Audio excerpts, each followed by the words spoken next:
شہید دست غیب بیان کرتے ہیں کہ ایک عالم دین نے اپنے والد کو خواب میں دیکھا کہ وہ خود بھی عالم دین تھے، اور دیکھا کہ انہوں نے ان سے پوچھا کہ عالم برزخ میں، یہ جو انسان جب مرتا ہے، ڈیتھ ہو جاتی ہے، تو قیامت سے پہلے ایک سٹیٹ ہے، اسے عالم برزخ کہتے ہیں، یعنی ابھی قیامت نہیں آئے گی، وہ تب تک وہاں رہے گا۔ جتنے بھی لوگ ابھی مر گئے ہیں دنیا میں وہ عالم برزخ میں ہیں۔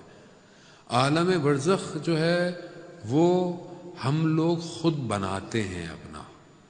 عالم برزخ میں ایسا نہیں ہے چیزیں بنی ہوئی ہیں، نہیں، جو میں ابھی کر رہا ہوں پیرالل میں عالم برزخ بن رہا ہے، پیرالل ہے، یعنی بالکل ایسے ہی جو میرا کرنٹ اکاؤنٹ مینٹین ہو رہا ہے، وہاں کرنٹ اکاؤنٹ ہے آپ کا، جو آپ نے یہاں کیا عالم برزخ ویسا ہی ہے۔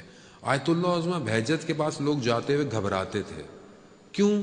کیونکہ آیت اللہ عظمہ بہجت کو اصلی شکل نظر آتی تھی۔ اصلی شکل کیا ہے؟ یہ اصلی شکل نہیں ہے، یہ جو اندر میرے نفس کی شکل ہے وہ اصلی شکل ہے۔ وہ کیسی ہے؟ وہ جیسا میرا عمل ہے، جیسا میں کام کرتا ہوں، ویسی میری اندر شکل بن جاتی ہے۔ آیت اللہ بہجت کو اصلی شکلیں نظر آتی تھی، اس لیے وہ کہتے تھے کہ میرے پاس آؤ، استغفار کر کے آیا کرو۔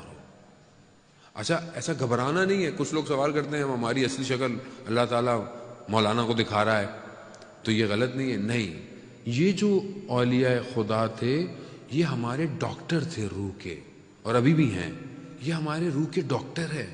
اگر انہیں ہماری بیماری نہیں پتہ چلے گی تو ہمیں ٹریٹ کون کرے گا؟ اس لیے ان کے پاس جانا چاہیے، ایسے ڈاکٹر ہونے چاہیے۔ ہمارے بھی ایک ٹیچر، کہ میں کبھی کلاس میں جاتا تھا تو وہ کبھی کہتے تھے کہ سید بہت اچھا ہے، لیکن اگر رات کو بچوں کو نہ ڈانٹتا تو بہت اچھا رہتا۔ یعنی میں نے تو بتایا نہیں تھا لیکن انہیں پتہ چل جائے، کیونکہ وہ ان کو نظر آتا ہے جو بھی غلطی ہے۔ عالم برزخ میں جب وہ عالم دین نے اپنے والد سے پوچھا کہ وہاں پر عذاب کیسا ہے، عالم برزخ میں عذاب کیسا ہے، ان کا میں مثال دے سکتا ہوں عالم برزخ کی، میں تمہیں سمجھا سکتا ہوں ایگزیکٹلی۔ کہا کہ جیسے کوئی شخص پہاڑوں کے درمیان میں ہو اور بھاگنے کا یعنی فرار کا کوئی راستہ نہ ہو، اور پیچھے بھیڑیے یعنی وہ جانور ولف پیچھے لگ جائیں، کہاں بھاگو گے؟ کہا عالم برزخ میں عذاب ویسا ہے۔ یہاں تو آدمی کو ہے نا، آدمی بیمار ہو، کچھ ہو، آدمی نکل جاتا ہے، بہت درد ہو، آدمی کہتا ہے انگلی کاٹ دو بھائی بہت درد ہو رہا ہے، وہاں نہیں ہے ایسا آپشن۔ نو، لا یمکن الفرار من حکومتک، تیری حکومت سے کوئی فرار ہے ہی نہیں، ہے ہی نہیں فرار۔ کھائیے عذاب عالم۔ پھر پوچھا ان سے کہ یہ جو ہم فاتحہ پڑھتے ہیں، صلوات بھیجتے ہیں، یہ آپ کو وہاں کیسے ملتا ہے؟ تو کہا کہ جیسے ایک بند کمرہ ہو جس میں دھواں ہو، جیسے جکوزی سوانا، دھواں ہی دھواں ہے، سانس نہیں آ رہی ہے۔ کہا ایک کھڑکی، ایک ونڈو کھل جائے اور اس میں سے تازہ ہوا کا جھونکا آئے، کہا تمہارا کسی چیز کا مردے کے لیے بھیجنا ویسے ہی ہے۔ اپنے سب مرومین کے لیے ایک صلوات بھیج دیں، اللہم صلی علی محمد۔ انشاءاللہ آپ کے صلوات سے ان سب کے قبروں کے اندر ایک کھڑکی کھلی ہوگی جس سے یہ صلوات ان تک پہنچتی ہے۔ پھر انہوں نے کہا کہ والد محترم، آپ کے لبوں پر زخم ہے، یہ زخم کیسا ہے؟ جہاں میں آپ کو لانا چاہ رہا تھا کہ ایک جملہ کتنی تکلیف۔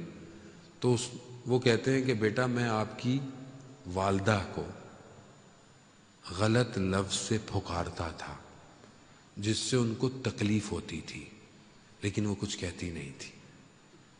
یہ اس کا عذاب ہے عالم برزخ میں۔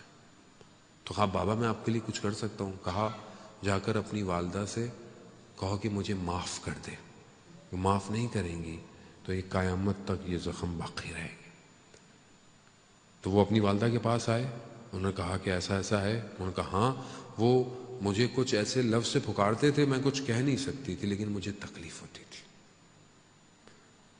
صرف کسی کو غلط نام سے پکارنا ہمارے لیے تو مذاق ہوتا ہے نا، بعض اوقات ہم کہتے ہیں وہ چھوٹے موٹے پتہ نہیں کیا کیا کہتے ہیں، یہ ایسا ہے، وہ تو مذاق میں ہنس رہے ہوتے ہیں بیٹھے ہوئے، لیکن اس کے اندر بعض اوقات کسی کو نہیں ہوتا، بعض اوقات ایک گیدرنگ میں 4 دوست ہیں تو ایک کو ہمیشہ اٹیک کرتے رہتے ہیں بیٹھ کے، یا فیملی میں کوئی ہے، بہن بھائی ہیں، کسی کو ہم کسی کو مذاق سے اس کو، لیکن اس کو اندر تکلیف ہوتی ہے۔ اگر اس کو وہ تکلیف ہو رہی ہے، عالم برزخ میں ہمارے لیے عذاب ہے، یہ عالم برزخ ہے۔ اس لیے انسان اپنی زبان سے کسی کو، اصل مومن کیا ہے؟ حدیث ہے، مومن وہ ہے جس کی زبان اور ہاتھ سے دوسرا مسلمان